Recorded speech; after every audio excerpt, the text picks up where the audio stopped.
আল্লাহ আনহা আন্না আফলাহ আখাবিল কুয়াইস যা ইয়াস্তাজিন আলাইহা বাদাল হিজাব। আয়েশা রাদিয়াল্লাহু তাআলা আনহা থেকে বর্ণিত, তিনি বলছেন যে আবুল কুয়াইসের ভাই আফলাহ নামক এক ব্যক্তি ছিল। সে একবার আসলো, আসার পরে পর্দার হুকুম নাজিল হওয়ার পরে অনুমতি চাইল আয়েশা রাদিয়াল্লাহু তাআলা আনহার বাড়িতে প্রবেশের জন্য। কি জন্য? যে ওর ধারণা যে হচ্ছে আমার ভাতিজি, দুধ ভাতিজি, হ্যাঁ, সুতরাং আমি তার মাহরাম, আমি বাড়িতে ঢুকতে পারবো, তো বাড়িতে ঢুকবো, অনুমতি চাইলে যে আমি বাড়িতে ঢুকবো।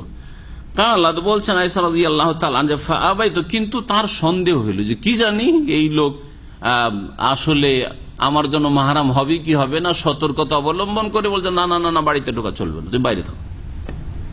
তাহলে বোঝা গেল যে এই ক্ষেত্রে দুর্বলতা আমাদের মুসলিম সমাজের, মহিলাদেরও দুর্বলতা, পুরুষদেরও দুর্বলতা। আপনাদেরকে বলছি আর মহিলাদেরকেও বলছি, সুবহানাল্লাহ, আমাদের সমাজ এমন যে গোটা গ্রামবাসীর জন্য পর্দা ফর্দা নেই। গ্রামবাসী কি করে বলবো, এতে তো লজ্জা আছে না, ও চলে আসছে বাড়িতে, কি করে নিষেধ করে যে বাইরে বসেন, না না না না, কাউকে অসন্তুষ্ট করবে না। এই হচ্ছে আমাদের ইমান, এত দুর্বল ইমান। হ্যাঁ, এই জন্য গোটা গ্রামবাসীর জন্য পর্দা নেই। যেই সব এলাকা সম্পর্কে শুনেছিলাম খুব পর্দা আছে, সেসব এলাকায় এক সময় সফর করে দেখেছি আর ওদের বাড়ি গিয়ে থেকেছি। সুবহানাল্লাহ, পর্দা কার জন্য? দাড়িওয়ালা মানুষ, আর তাও গ্রামের বাইরের লোক, আর যদি আলেম হয় তাহলে ওকে দেখে পর্দা।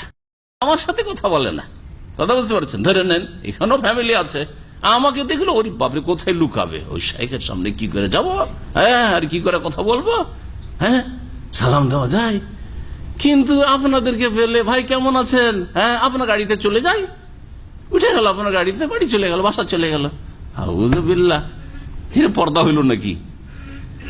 যাদের মধ্যে কিছু ইমান ভালো আছে তাদেরকে দেখে লজ্জা বেশি, মানে তাদেরকে দেখে পর্দা। লজ্জা সবাইকে দেখে করতে হবে, কিন্তু যেখানে ফিতনার আশঙ্কা বেশি সেখান থেকে বাঁচানোর বেশি চেষ্টা করতে হবে। কিন্তু আমাদের দেশীয় পর্দা কেমন? ফেরিওয়ালার সামনে কোনো পর্দা নেই, আছে নাকি? হ্যাঁ, গ্রামের যত ফাসেক লম্পট তাদের সামনে কোনো পর্দা নেই, ওটা গ্রামের ছোড়া। আমাদের এক মহিলা বলছে এটা আমাদের ছোড়া, ছোড়া বুঝেন তো?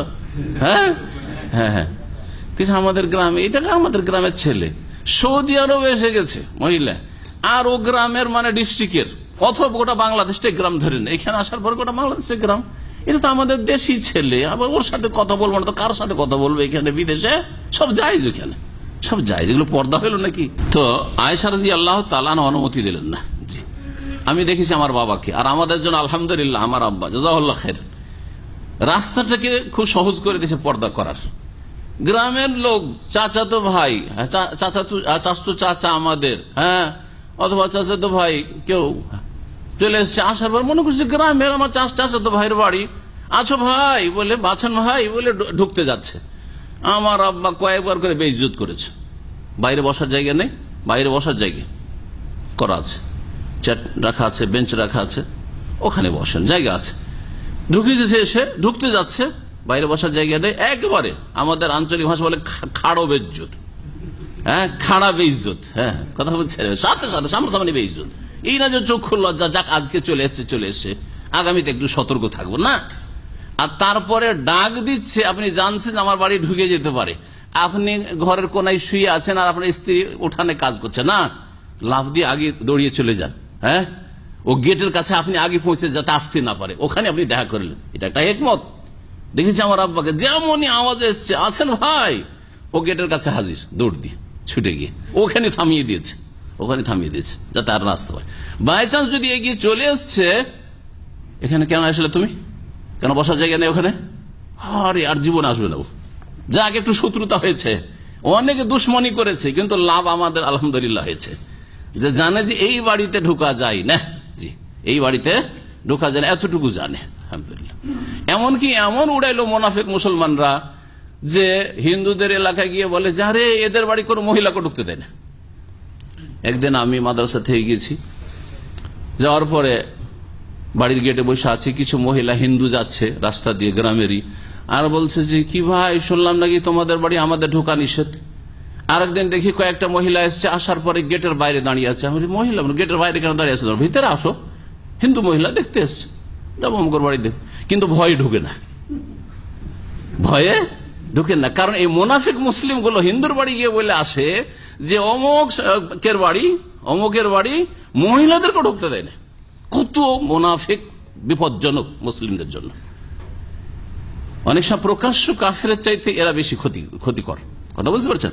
তো এইসব কথা, তিক্ত অভিজ্ঞতার কথা বলছি আপনাদেরকে। আপনারা যদি বাড়িতে পর্দা করেন তো এরকম হবে, বেশ কিছু দুশ্মন হবে গ্রামে, আর মুসলিমরা দুশ্মন হবে, মুনাফিক গুলো দুশ্মন হবে, কাফের হিন্দু দুশ্মন হবে না।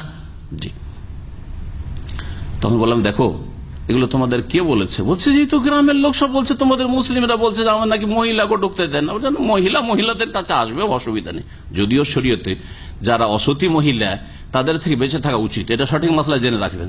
তারপরে মহিলাদেরকে আসার জন্য একটু গায়ে হাতে কাপড় দিয়ে মহিলাদের সামনে চেহারা খুলে আসতে পারে, কিন্তু পুরুষ তো আর আসতে পারে না। গ্রামের মুসলিম হইলেও, হ্যাঁ চাচাতো ভাই হইলেও, দেবর হইলেও তো আসা যায় নয় যে মহিলা চেহারা খুলে তাকে আর সামনে চলে আসবে। তো কি বলছিলাম, যে কিছুটা শক্ত হইতে হবে, আর গ্রামের লোক অথবা মহল্লার লোক অসন্তুষ্ট হবে, কিন্তু আপনি আপনার আগামী প্রজন্মের জন্য পর্দাকে ভালো করে বাড়িতে কায়েম করে দিয়ে দুনিয়া থেকে যাবেন, আল্লাহ রাজি হবেন। এটা একটু চেষ্টা করতে হবে একটু।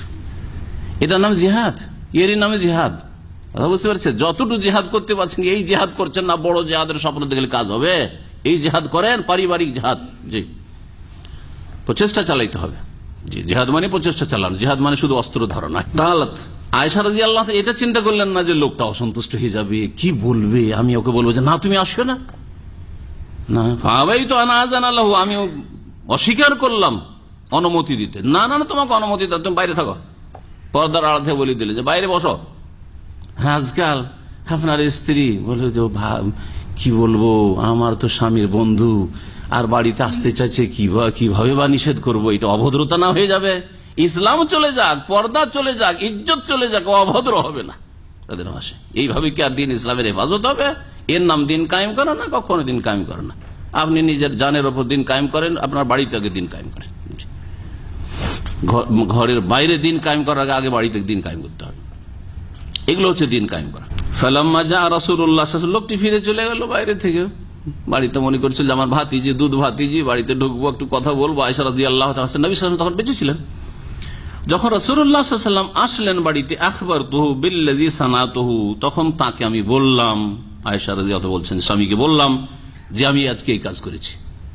লোক একটা ভাতিজি বলে ঢুকতে চাইছে, আমি বলছি কিসের ভাতিজি, আমি তোমাকে চিনি না, তুমি যাও, বাইরে যাও, খবরদার ভেতরে ঢুকবে না। তারপরে নবী সাল্লাল্লাহু আলাইহি ওয়াসাল্লাম আমাকে নির্দেশ দিলেন যে আমি যেন তাকে বাড়িতে প্রবেশ করতে অনুমতি দিই, কারণ আসলে শরীয়তের দৃষ্টিতে সে দুধ চাচাই ছিল, বুঝতে পেরেছেন? কিন্তু তারপরে সন্দেহ ছিল, সেই জন্য যে কি জানি রাইজ হবে কি হবে না। এটা হচ্ছে অধিক সতর্কতা, এটা হচ্ছে অধিক সতর্কতাকে বলা হয়। জি, ওয়াকাল, আর বললেন নবী সাল্লাল্লাহু আলাইহি ওয়াসাল্লাম যে কি জন্য তার প্রবেশ বৈধ তোমার কাছে বা তোমার বাড়িতে ঢোকা বৈধ? ইন্নাহু আম্মুকি, সে তোমার চাচা লাগছে, সে তোমার দুধ চাচা লাগছে। মুত্তাফাকুল বুখারী।